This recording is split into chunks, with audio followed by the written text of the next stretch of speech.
ओम नमः शिवाय। शिवजी सदा सहाय। ओम नमः शिवाय। गुरुजी सदा सहाय।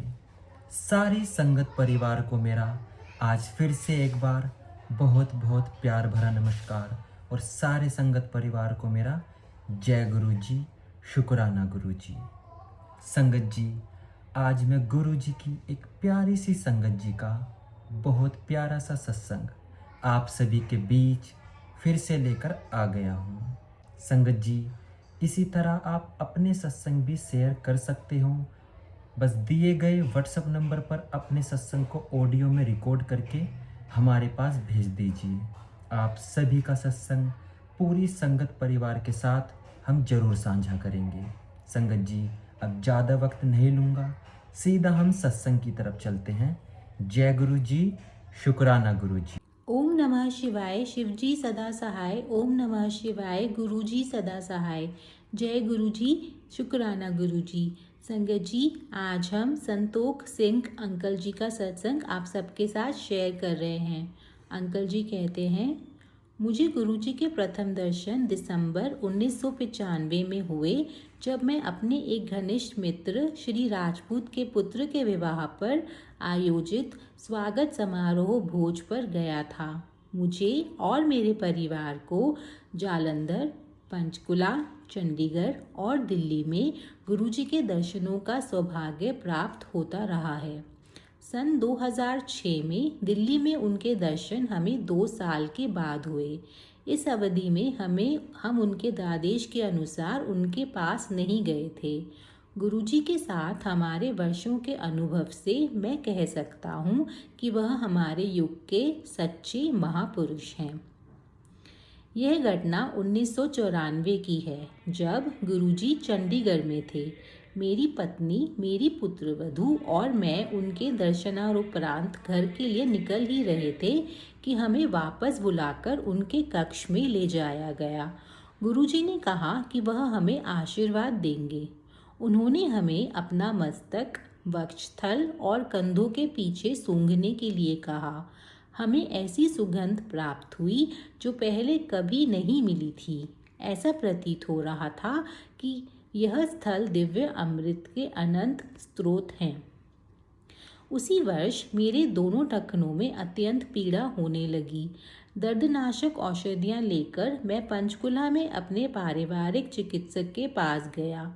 परीक्षण से पता लगा कि मेरे हीमोग्लोबिन का स्तर 13 से 14.1 से गिरकर 7.2 रह गया था। टखनों की वेदना को भूलकर उन्होंने इस पर ध्यान देने का परामर्श दिया। सेक्टर 34 में स्थित सिटी चिकित्सालय और पीजीआई में दिखाया, किंतु कोई लाभ नहीं हुआ। तो मैं दिल्ली के साउथ एक्सटेंशन क्षेत्र में स्थित एक हीमोग्लोबिन विशेषज्ञ के पास गया। उन्होंने अनेक परीक्षण करवाए और पता लगा कि मेरा ESR 105 था, जो अत्यधिक उच्च माना जाता है। उनके विचार से मेरा निम्न हीमोग्लोबिन का संबंध अस्थियों से था। कोई अन्य विपरीत लक्षणों के अभाव में वह मुझे एक चिकित्सालय लेकर गए, जहां पर अस्थि मज्जा का परीक्षण होना था। जब हमें पता लगा कि यह रक्त कैंसर के लिए है, हम भौचक्के रह गए। उस शनिवार के दिन मेरे शरीर से 20 से अधिक नमूने एकत्रित किए गए। परिणाम सोमवार की संध्या को पता लगने थे। मैं भयभीत था और मैंने चंडीगढ़ में अपने पुत्र को गुरुजी से मिलकर उनकी स्थिति से अवगत कराने और मेरे जीवन के लिए प्रार्थना करने को कहा।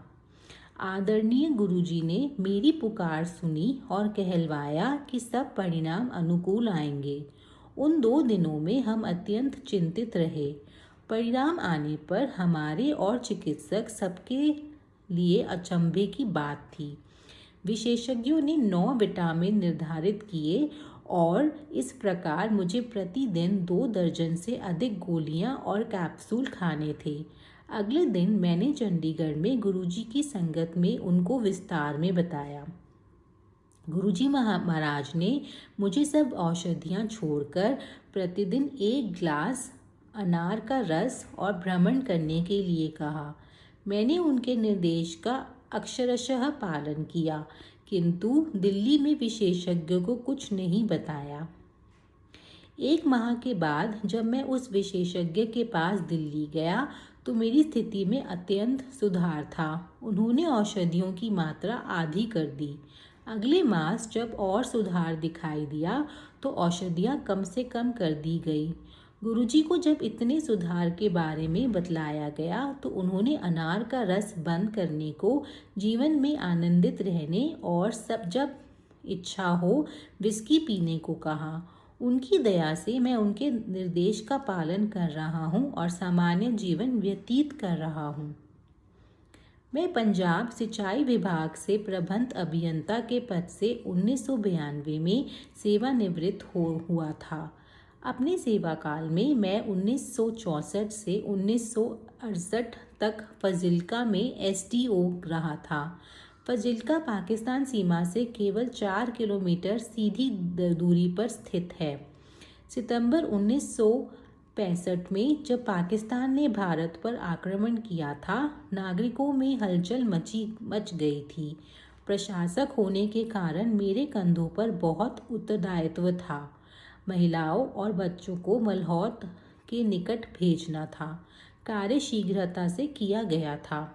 उस अवधि में मैंने सेना के साथ भी कार्य किया और उनके साथ भूमि में खुदे हुए उनके बंकरों में भी रहा, क्योंकि शहर पर सीमा पार से बमबारी हो रही थी। असैन्य अधिकारी होते हुए यह मेरे कार्यक्षेत्र में नहीं आता, किंतु मैंने ऐसा संकट भरे वातावरण में कार्य किया था। ऐसी सेवाओं के लिए पंजाब सरकार और रक्षा विभाग से मुझे प्रशंसा पत्र और समय पूर्व पदोन्नति मिलनी चाहिए थी, क्योंकि पंजाब सरकार ने ऐसा नहीं किया था। इस भेदभाव के लिए मैंने न्यायालय में आवेदन कर दिया था। जब से मैं गुरुजी से मिला था, वह मुझे सदा मुख्य अभियंता कहकर संबोधित करते थे। मैंने उनको बताया कि मैं प्रबंध अभियंता के पद से सेवानिवृत्त हुआ हूं, पर उन्होंने कहा कि मुझे शीघ्र ही मुख्य अभियंता की पदोन्नति प्राप्त होगी। कालांतर में न्यायालय ने मुझे समस्त सेवा संबंधी सुविधाएं दी और गुरुजी के कथन के अनुसार पंजाब सरकार ने 2004 में विशेष अधिसूचना निकालकर मुझे मुख्य अभियंता का पद प्रदान किया। गुरुजी की दया मेरे समस्त परिवार पर बनी रही है। सन 2002-2003 की शीत ऋतु में एक दिन मेरी पत्नी और मैं एम्पायर एस्टेट में गुरुजी के पास रात्रि 2 बजे तक थे। सर्दी बहुत हो रही थी। बाहर निकलने के बाद मेरी पत्नी ने कहा कि पिछले 1.5 घंटे से उसकी बाईं हथेली में बहुत पसीना आ रहा है। उसी समय कोई चिकित्सक मिलने का प्रश्न नहीं था और कुछ गड़बड़ अवश्य थी। अतः हम वापस गुरुजी महाराज के पास गए और उन्हें समस्या से अवगत किया। उन्होंने मेरी पत्नी का हाथ अपने हाथ में लिया और बोले कि कहाँ दर्द है? कोई दर्द नहीं है, जाओ आनंदमय रहो। उनके यह कहते ही वेदना समाप्त हो गई। अगले दिन जब हम उनके पास पहुँचे तो उन्होंने पीड़ा के बारे में प्रश्न किया। वह इतने दयालु हैं। इस भौतिक और माया मोह के संसार में एक सच्चे महापुरुष का दिव्य आश्रय प्राप्त करना अत्यंत कठिन है। संतों के विस्तृत परिवार में एक को दूसरे से भिन्न करने वाले नियम तभी पता लग सकते हैं जब हम एक ऐसे संत के पास पहुँचे जिसके सदृश कोई और न हो और वह ईश्वर के वास्तविक संदेश मानवता में फैला रहा हो। दूसरों के जैसे उसे धन और अन्य भौतिक वस्तुओं में कोई रुचि न हो। वह अपनी असीमित शक्तियों का प्रयोग मानवता के कष्ट और चिंताओं को नष्ट करने में लगाए।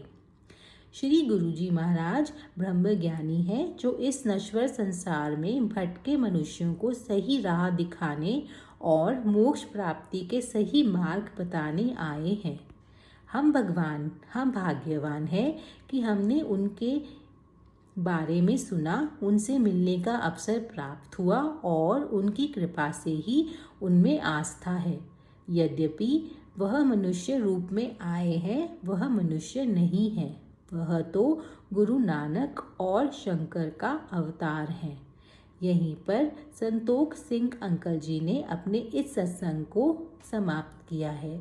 जय गुरु जी, शुक्राना गुरु जी। संगत जी, कैसा लगा आपको ये सत्संग कमेंट में जरूर बताएं, और अगर ये सत्संग आप सभी को पसंद आया हो तो लाइक जरूर करें, और सारी संगत जी के पास इस सत्संग को जरूर शेयर करें, ताकि ये ब्लेसिंग्स आपके साथ साथ सारी संगत जी इस ब्लेसिंग को ले सके। संगत जी, गुरु जी से अब मैं आज्ञा लेता हूँ और करता हूँ एक प्यारे से सत्संग की तैयारी, जो आप सभी के बीच में फिर से लेकर आऊँगा। संगत जी, तब तक के लिए आप सभी को मेरा नमस्कार, और सारी संगत परिवार को मेरा जय गुरु जी, शुक्राना गुरु जी।